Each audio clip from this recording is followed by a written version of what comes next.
Hello, hi guys! Magandang hapon sa inyong lahat. This is Rodriguez, Mama's Great Channel, a faith healer, also matarder. So ngayong hapon na to, tingnan natin nagsasabihin sa iyo ng ating mga gabay. So this is a monthly gabay for the month of January 2025 for the sign of Scorpio. So Scorpio, welcome to my channel.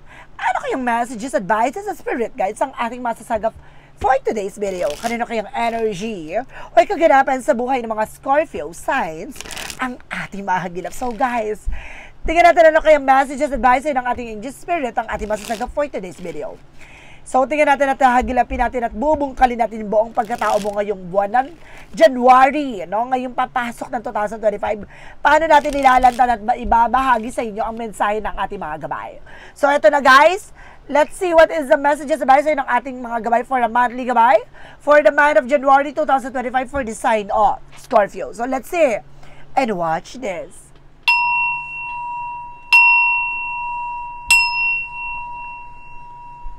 So welcome back. Do you miss me guys? So ito na. Let's see what is the messages advice ng ating spirit. Ino mo na. Angel spirit. There's a lovers. It's all about love life. May paglamig-lamig ng eksena. Ganun. No, meron ditong may in love. O some of you guys may asawa, may jowa. May kaharutan. This is a king of wands, something a vision. Na unti-unti mo na masisilayan na kumbaga magkakaroon ka na ng for long term. Ganon.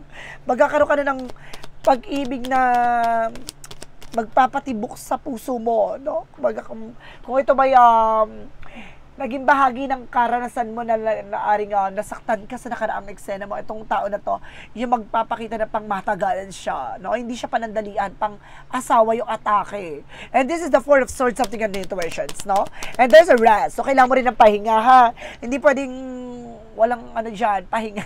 Kailangan mong kailangan mong i-rest yung utak mo at the same time. There's a Sun card with a pure positive outcome, no? Magiging maganda ng kalalabasan dito. No, magiging maganda ng kalalabasan dito at magiging maganda na ang eksena for you, no? Kumbaga, hintayin mo itong opportunity dito na para baguhin ang buhay mo. No, kumbaga, may magkakaroon ka with a Nine of Pentacles with something, a financial windfall. No, may pag-ulan ng biyaya.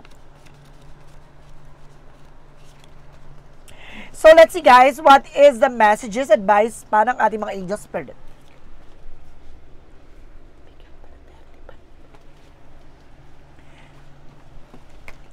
Let's see. And there's the Page of Swords. There's a smile looking, watching at you. Why? May mga taong sumusubaybay sa'yo. May mga taong tinitignan ka. No? Ano kaya to? It's a role model. Or either kumukuha ng information sa'yo. Or either this is something an evil eye. No? May mga ganon. Or maaaring kumbaga kinaiingitan ka. So let's see what is additional messages with the lovers. The lovers represent with the Queen of Swords, a bigger picture. Kumbaga itong tao na to talagang makikita mo na pang matagalan talaga. No? Parang itong tao na to masisilayan mo na, kumbaga, hindi, yung intention niya sa'yo is for good talaga. So let's see what is the King of Wands. Represent the Temperance. Oh my goodness, a solid foundation. And this is a perfect timing for you. No? Pang matagalan talaga ang galawan ng eksena na to. No? Kumbaga, may assurance no? Parang binibigyan ka niya ng assurance na hindi lang kumbaga material or something, anything yung or even physical, no? Parang hindi lang siya nagagandahan sa iyo, kundi minamahal ka niya dahil ikaw, kung sino ikaw, no? Kung ano ikaw, ganoon. Parang kung yung pagkatao mo, even your flaws, no? Kahit ano yung mga pangit sa'yo, kung ano man yung mga bagay na hindi maganda sa'yo, ugali man yan, or itsura ba, gano'n. Kumaga, mahal ka niya, no? And there's the Four of Swords represented with the word card. There's a travel, guys, no? Magkakaroon ka ng travel dito, guys, with an international and by local. So, let's see what is the Sun card. Represented with the Six of Swords with the transition. May pagbago na situation dito, guys. Now, this is something verification. Guys, may mga bagay na nilinis na sa paligid mo, sa hanay mo. Kumbaga, may mga bagay na parang inalis na sa'yo, no? Parang, kumbaga, this is something a brand new you or brand new beginning. Parang magkakaroon ka ng bagong eksena dito. May pag-ship up, no? Kumbaga, binago yung eksena mo, parang, di ba? Ang lakas maka-cartwheel nito. Parang, nagtumambling ka talaga, Ganon. And this is the Nine of Pentacles, represent the Moon card, the Full card, for a leap of faith. No, dahil sa pananampalataya at tiwala mo, this is the moment para ulanin ka na ng biyaya. Ganon. So let's see what is the Page of Swords. Page of Swords represent with the Three of Cups with the celebrations. No? Maraming celebration magaganap. There's a something spying, looking, watching you with other friends. With the mutual friends, rather. No? Maraming taong sumusubaybay sa'yo. Maraming taong, kumaga, tinitingnan ka. No? Kumaga, maraming mata na nakatingin sa'yo. I think this is something na parang hinahangaan ka. Ganon. Hindi dahil sa maganda ka, kung hindi dahil magaling ka how to manage your life, no? Kumbaga, alam mo kung paano mo kokontrol yung situation mo, or either, kumbaga nabago yung eksena mo, na maaring may bagong buhay na bahagi mo, na parang, kumbaga nagbago na yung katayuan mo, estado mo, ganon. So, let's see what is the Lovers and the Queen of Swords. Represent the Ten of Pentacles. This is something for long term talaga, guys, no? This is a financial windfall, and this is something financial security. No, kumbaga pinapakita dito na tong tao na to, parang sinisecure ka for long last talaga, no? Kumbaga gusto kanya kumbaga there is something partnership din, no? May pagtutulungan talaga na gusto niya mag-grow together with you. Ganon! So let's see what is the King of Wands and of course the Temperance. So this is something the Empress card. Oh, di ba? Self-love, self-care with tenderness, di ba? Parang pinapakita dito na parang ang ganda ng buhay na nakalaan para sa'yo. This is something a new beginning, no?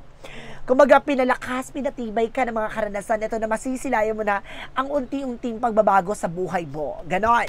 This is the Four of Swords because the World card. Represent with a High Priestess, with an unexpected moment.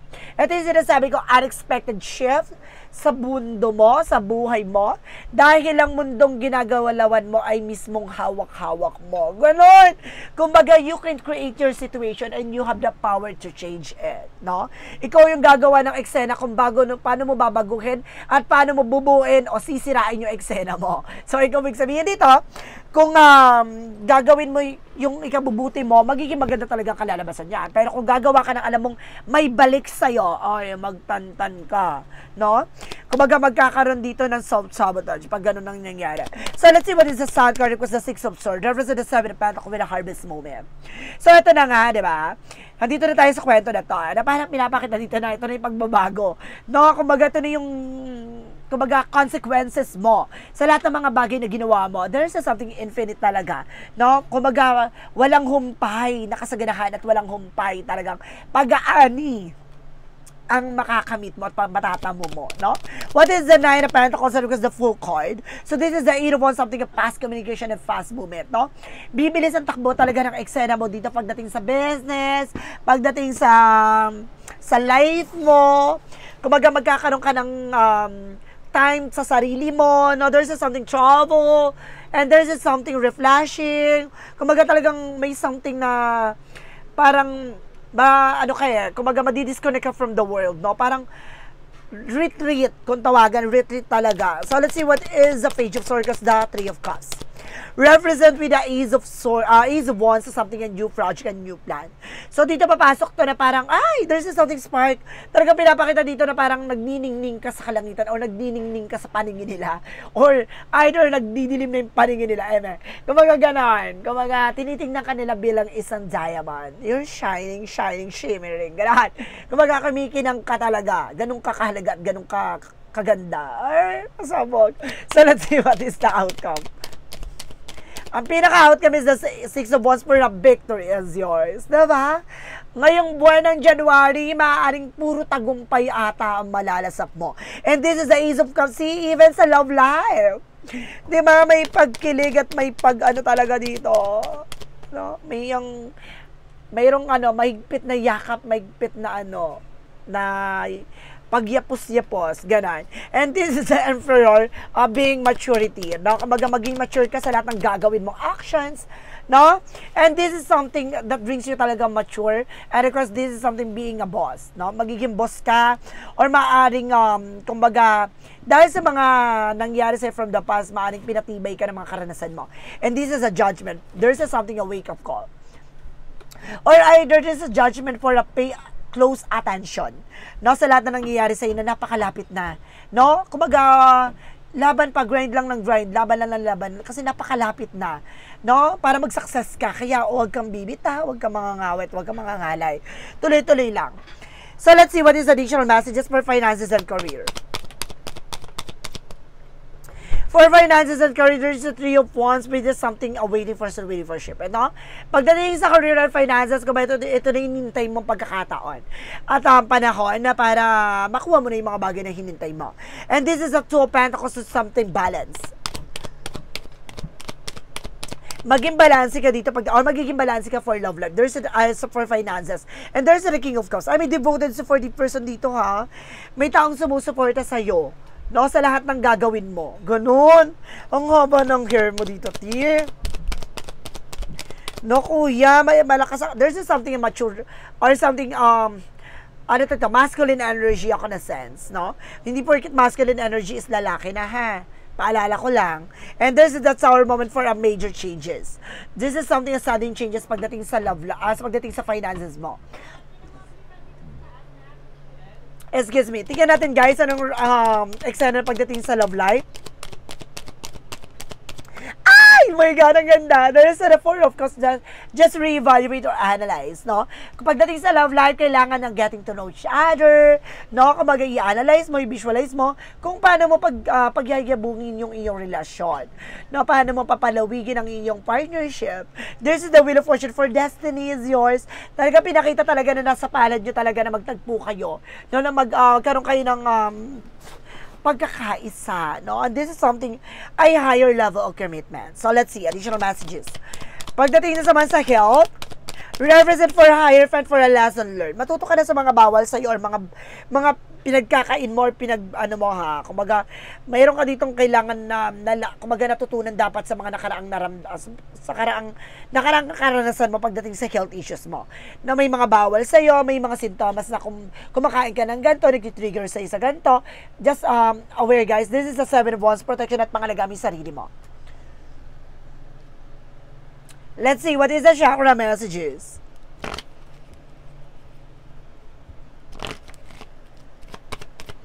For the chakra messages, represent what?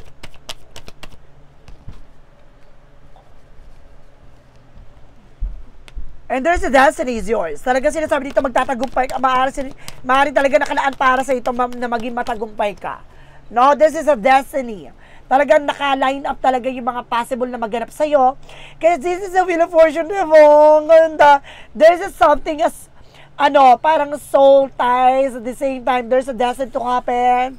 And there's a fated life. Talaga, ang lakas ng energy.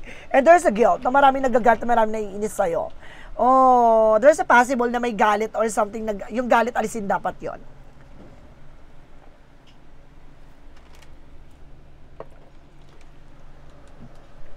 Okay, guys, let's see what is the chakra and other messages.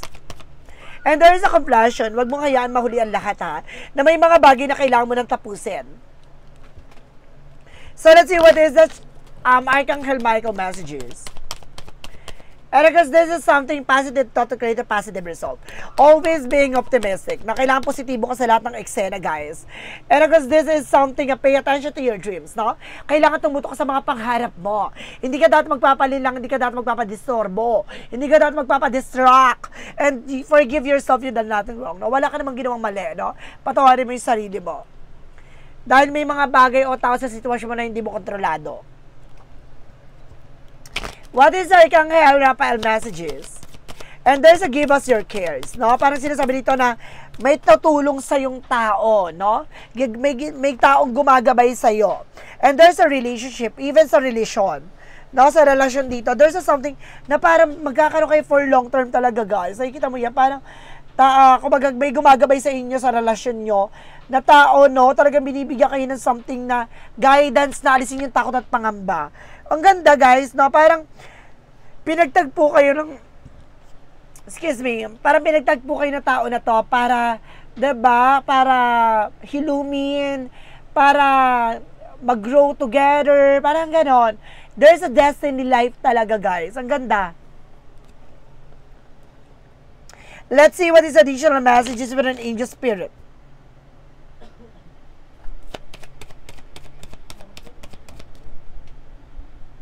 Let's see what is additional messages with an angel spirit for infinite abundance. Meron talagang kasaganahan dito, guys, oh. And there's something options. Now, there's a lot of choices, guys, na marami kang pagpipilian dito. Kung ano man yung mga bagay na gusto mong gawin pa. Ay, taray. Additional messages with an angel spirit. And because this is something, honesty is the best policy. Charis. Kapag honesty, kailangan maging tapat ka sa kung sino ka, kung ano ka, at kung ano man yung mga bagay na meron ka at yung mga bagay na kaya mo lang ibigay. No, hindi mo kailangan magpanggap, ganon. And there's a regret. Alisin mo yung disappointment, alisin mo yung fear, no, dahil may mga bagay na hindi na natin mababalik yung mga bagay na nangyari sa nakaraan. And this is something loneliness, no? Kumbaga sinasabi dito na hindi ka nag-iisa, ginagabayan ka ng ating angel spirit, guys. Oh my God, thank you guys. I'm birthing, guys. So let's see what is the Monsology. Ay, the answer you need is coming. Talaga yung mga kasagutan ay maaring parating na talaga, nilalantad na sa iyo. And the energy is gaining momentum, no? Ibig sabihin, lahat ng mga enerhiya ay hindi mo makakalimutan. Lahat ng mga mangyayari sa buhay mo, unti-unti mo mapagtatagpi-tagpi na there's something, a God will, no? And of course, sinasabi dito na parang nasa tamang proseso ka. For the angels, answer represent what? Represent with the opportunities. No, maraming opportunity na papasok sa iyo. No, ngayon January 2025, maraming opportunity papasok sa iyo. This is something, this situation will improve. Not situation mo magbabago na. And within the next few months, diba? Sa susunod na buwan talaga, guys. There is something positive changes. And there's a snake, a release, pakawalan na ang ahas. Or makakawala na ang ahas, makakaalis na at makakaalaya ka na. And there's a psychic abilities, no, mayroon ditong parang mas lalong lumalakas ang pakiramdam mo. No, parang meron kang kaalaman at kakayanan dito na parang iba yung no? Iba yung guidance ng ating angel spirit, no? Parang nilalagay ka niya sa dapat mo talagang kalagyan. Na binibigyan ka na mensahe ng ating gabay na you need to pay attention. And there's something, a vital force with the astral travel. Some of you guys, no? Parang meron ditong kumbaga nakakarating sa ibang lugar. No, may ganong energy din. So let's see what is additional messages with that energy. Represent what?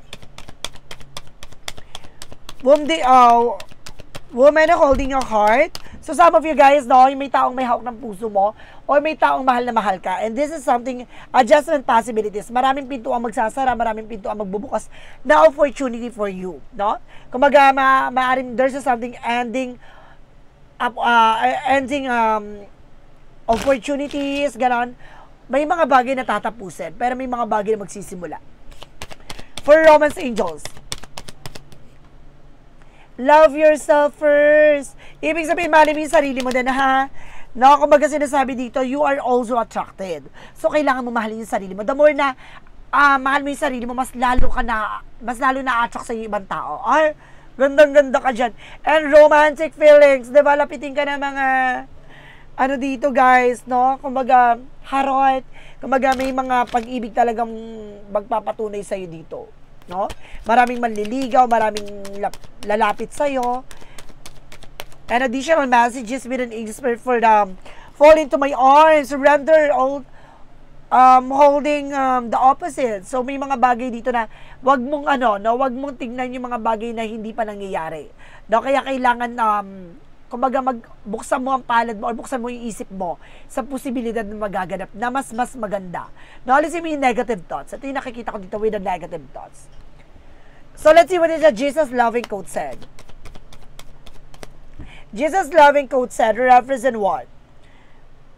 With God, all things are possible. Na pagdating sa ating Panginoon, walang imposible. And I with you always, even at the end of the world. So, ang ating Panginoon daw, lagi naroon sa tabi mo. Kahit na kala mo pinagsakluban ka ng langit at lupa. Ganun. For the angels number, represent what? Represent with an 1111. My God, ang ganda. A wish coming true. Diba? Matutupad talaga yung pangarap mo. At sinasabi dito, you are a lucky break. It may come sa happy news. Experience and new opportunities. Or an exciting acquaintance, you will find yourself into the right place. At the right time, it's not coincidence, but a gift from the universe. O the gift of faith. Diba? Dahil sa pananampalataya at tiwala na ito na itutupad na ng ating Panginoon. Kung ano man yung pinangarap mo, ito na. Additional messages of life. Tama na. Charis. And there's something searching within. No? Parang, kumbaga dahil sa hinahanap mo, ito na ibabahagi natin, ipapakita na sa'yo. May mga bagay na dapat mong hanapin para sa sarili mo. No? What I see outside myself is simply a mirror of my inner self. Today, I empower myself by looking past outer conditions and searching within on my source of difficulty in my life. My inner wisdom will always help me face life challenges. It provides my best answer and my greatest healing. As I study myself, I am transformed. Ay, talaga, lakas mga transformer. Kumbaga, binago ka dito, guys, no? Lahat ng mga bagay na pagbabago sa buhay mo ay maaaring ayon sa kalooban ng ating Panginoon. Kaya, magpasalamat ka dahil may mga bagay na pinagdadaanan ka. Bahagi yun ng ating Panginoon para matuto ka. Para malaman mo ang kahalagahan ng bawat inakain sa'yo. Dahil may mga bagay o aral ka dun na matututunan. Hindi dahil ibinahagi niya sa'yo para wala lang. Kailangan mong matutunan at kumaga, i-discover on your own kung paano mo i-develop ang buhay na para sa'yo. So guys, this is monthly gabay for the month of January 2025 for the sign of Scorpio. So Scorpio, maraming salamat for this wonderful reading. So once again, this reading is a general reading lamang, hindi lahat makaka-resonate. Kung hindi lamang po makaka-relate sa inyo. And comment down below kung kaninong energy ang ating nasagap. And because don't forget to like and subscribe my channel and hit notification bell for more videos update. Kasi maraming salamat po sa mga walang sawang pagsuporta sa aking channel, lalo-lalo na ang hindi nag-skip ng ads na way pagpalain kayo. Nang Diyos at may kapal, siksik, lig-lig, nag-uumapaw na biyayang manubalik sa inyo. At maraming salamat and see you in the next video. Bye-bye and babush!